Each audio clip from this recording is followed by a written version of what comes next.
Hello everyone. In this video, we are going to learn how to perform top-down translation for a given grammar along with semantic rules. So in this example, we are given with a grammar which can perform type declarations. That means with this grammar and the corresponding semantic rules, we would be able to make an entry of a variable into the symbol table along with data type updations. So to understand more about how this grammar works, let's take an example. So usually in program we declare variables like integer, float or of any data type. Now how does a compiler react to this declaration? So whenever you say a declaration is made, first step is the declaration goes to lexical analyzer. According to lexical analyzer, integer is a keyword. So it will categorize int as a keyword. Followed by a. So now a is a identifier for lexical analyzer. So it says a is an identifier and it has to store some details about a, and these details are stored in symbol table in RAM. So let's take an example of how the details are stored in symbol table. So first a is a identifier and at some random location details of this a will be stored. So this a is stored, let's say, at location 100 in symbol table, and the details are, it's an identifier, the name of the variable is a. Suppose you might have written a is equals to 5, so it may store the value of the variable. You may have done this declaration on some line, so you can store line number also. So many such details are stored by lexical analyzer about a variable in symbol table, and it just takes this address for further reference. So if you want to know more about this identifier, you can go to 100 and get the data about it. However, lexical analyzer cannot update the data type here. That is the job of syntax analyzer. So likewise, all the identifiers will be stored in symbol table. So when B comes, let's say it is stored on 200. So it will store it's an identifier, B and other such details. For C, let's say 300 location is chosen and the details are stored at 300. Likewise, once lexical analyzer can analyze this, it gives all these details to our next step or next phase of compiler, which is syntax analyzer. So now the job of syntax analyzer is to update or to go to the locations like 100 and update the data type of A, which is integer, update data type of B and C accordingly. So now to update the data type, how does syntax analyzer behave? So for that, syntax analyzer makes use of this context-free grammar along with this semantic rules. Let's try to understand this. So first, it will start with the first production, that is D for declaration. So it will take D here and D is replaced by TL. So this is T and L. Now for T, whenever this production is used and we are doing top-down translation, so tree will be created from top to down fashion. Along with this production, we have to apply this rule. So L dot in INH means for this L, we are going to find L dot INH. INH is inherited attribute. So we are going to get L dot INH, which is T dot type. Now we don't know what is T dot type. So for that, we have to first expand this T. So as you can see, our input is int a, b, c. First it is int. So for T, you can either expand int or float depending on the data type. So as it is int, we are going to expand this T as int. And when we do this, apply this rule. So our T dot type here will be int. So we got this T. After getting this T dot type here, we are going to pass this T dot type to L dot INH. So this T dot type value is given here in L dot INH, and as it is int, L dot INH is int. So this children value is given to root and this value is given to sibling. So whenever child value is given to parent, this is synthesized attribute, and whenever sibling value is given to some another sibling, this is inherited attribute. Now we have got this value for inherited attribute. Let's take this L into picture now. So for L, either you can expand L1.id or L So if you have multiple identifiers, if you expand L with identifier, no more expansions are possible, and this will be used only if you have single variable declaration. As we have multiple variable declaration, we have to use this rule. So L will be expanded with the production L1. So we call this as L1, comma ID. So as we got this L1, comma ID, we have to apply this rule. So L1 dot inherited means we have to take this parent node value and assign it to this child node L1. So here we are going to get L1 dot inh value, and that will be equal to whatever was parent value. So this parent value is given here to this L1, and L1 inherited value is whatever was parent's value. So this is integer. Along with that, we are going to do add type. Add type is, let's assume, a function which will add the data type on particular location in symbol table. So for that, first we must know the location of this identifier. And as you can see, next step we can expand L1. So no more expansion of this ID is possible. So obviously this should be the last identifier, which is C. So this ID, when I say add type ID dot entry, for this identifier I'll get the entry. Entry means I'm going to get where it is stored in symbol table. So I am going to do here add type as its entry. So entry of this identifier in symbol table is 300 and L.inh. So whatever this integer, we are going to take this integer value from here and use this L.inh here. So we go to symbol table at 300 and update the data type as int. So this is the job of syntax analyzer, and syntax analyzer is able to do it with the help of grammar and rules. Now let's continue this for other identifiers. So again L1, we have to expand, consider this L1 as L now and expand it like this. So now we are going to expand it with L1, comma identifier. And whenever this value is taken, it is given to its children node here. So whatever was parent value given to children, so this is parent now, this value is given to this children node, and here again L1.inh is L.inh, and for this, if this is L1, this is L. So we are going to just pass the same integer value here for this. And now this identifier is a previous identifier. So this is comma, comma is this comma, and for this B, again we are going to do add type. So we are going to here write add type, and for B the ID entry is 200. So let's take 200 and L.inh. So this time it is this. So this ID, for this ID we are going to take this as inherited attribute integer. So we go to this location which is 200 and we'll update the data type at 200 as integer. So this is updated now. Once we are done with this updation, we'll go with the last step. Only one variable is remaining. So L is replaced with ID. So this L now is replaced with ID.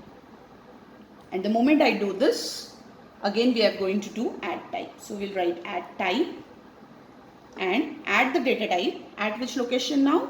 The location for A is 100.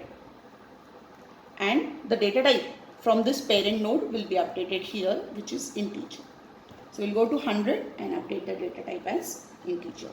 So in this way, the compiler can update the data type into symbol table in syntax analysis phase with the help of this grammar and the rules. If we can observe, this value was assigned to parent, and later on this integer is assigned to T, and later on this value is given to sibling, which is passed to its children node. So this is a combination, or this rule is a combination of synthesized inherited attribute. So the given grammar or the given definition is L attributed definition.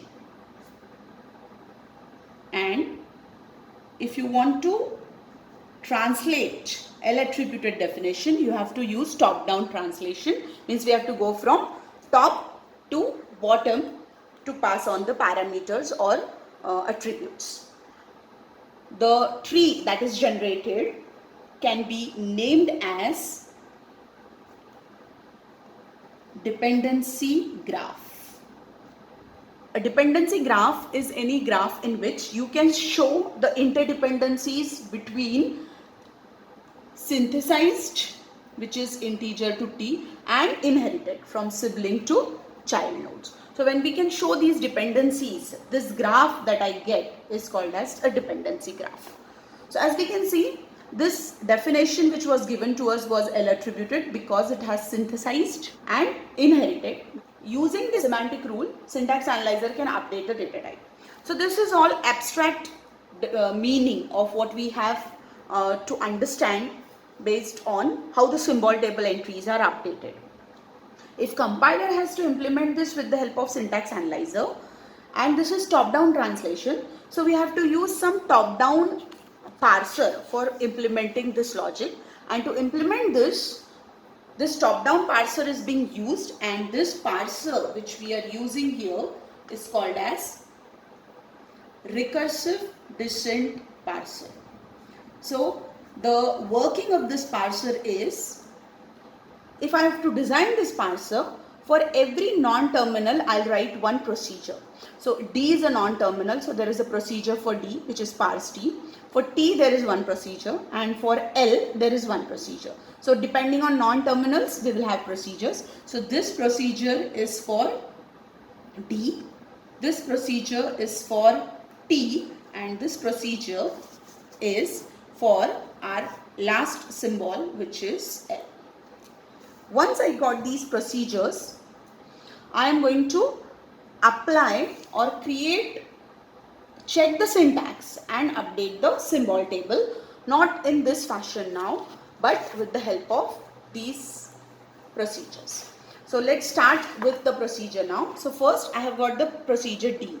So if we can observe in the grammar, from D is expanded from which we call T and L. So from here we'll call T parse T here, and then we'll call parse L. So in T we have two options, either integer or float. So we have used a current token, means you can declare an integer. If you do so, go to case int, else go to case float. And then in L you can decide to use commas, means multiple variable declaration, or single. So we have to first go or decide or fetch the symbol table entry and add the data type in the symbol table. If comma is there, again call the same procedure. So here, if you do top-down parsing, it is difficult because L is replaced with L, and whenever RHS starts with the same symbol of LHS, this is left recursive grammar, and it is difficult to implement left recursive grammar in recursive descent parser. But it is modified version of the parser here. So let's try to implement this now with the help of procedures. So first we'll call the procedure parse T to begin with. From parse D, the first procedure to be called is parse T. So we'll call parse T from here. And in T, based on the current token, we have two choices, either integer or float. So let's assume here the data is int a comma b, and after analyzed from lexical analyzer, it is going to give integer as keyword, a will be used as an identifier which will be stored on some location 100, and comma b will be also an identifier which will be stored at some location 200 in symbol table. So let's take this symbol table here with data already being stored about a at 100, that it is an identifier a and so other detail, and at 200 we have one more identifier which is b. Now we need to update the data type with the help of this procedure. So now parse t, the current token is integer. So case is int, so we'll be returning type as int here. So from here, the type is returned as int, and whatever parse t returns, that will be stored in t. So t is equals to type, which is integer. Now, once we are done with this procedure, we'll go back to parse d, and from here we will call parse l now by passing the parameter t. So t was type int. With that parameter, we will call this parse l procedure from d. So from this, the next procedure is parse l, and input is in. So whatever t we pass here, that will go in in. So now this t will be stored here in inherited attribute as type integer.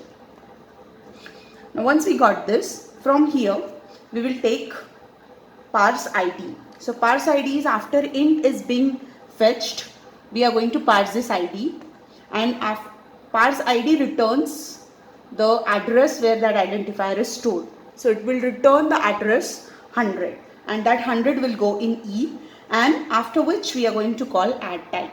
So from here we'll be calling add type for e. E is 100 and in. So in is type int, which I will put as int only. Whatever this int we got, this describes a variable, and this int will be updated at 100 position. So this will be int here. After updating this, we are still in parse l procedure. So it checks whether the next token is comma or not. So from this, a is being checked. So next token is comma. So from here, the next token scanned is comma. We have to just parse that terminal comma and again call parse l procedure with in input. So in is a parameter. So we'll again from here we'll call parse l with in parameter.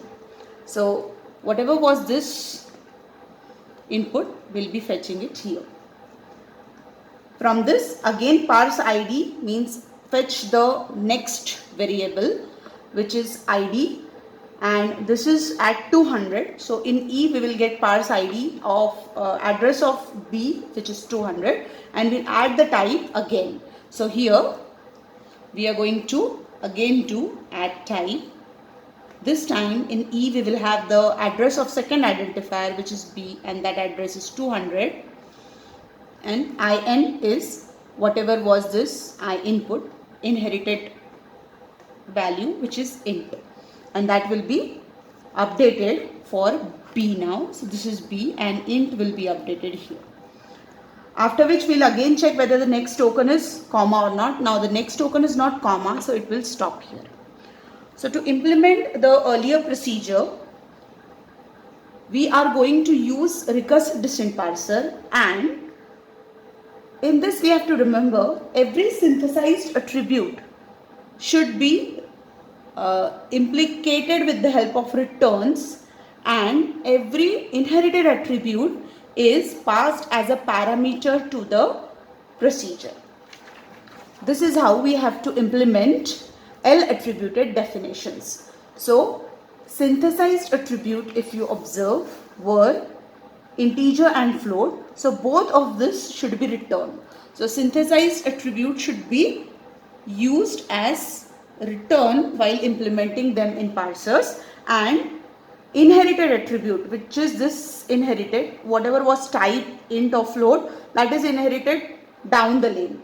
So this attribute is passed as a parameter. So this inherited attribute should be passed as a parameter for the procedure.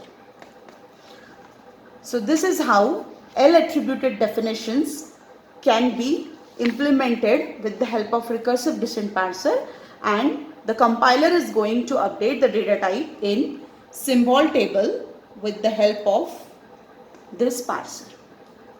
That's all from this video. Thanks for watching.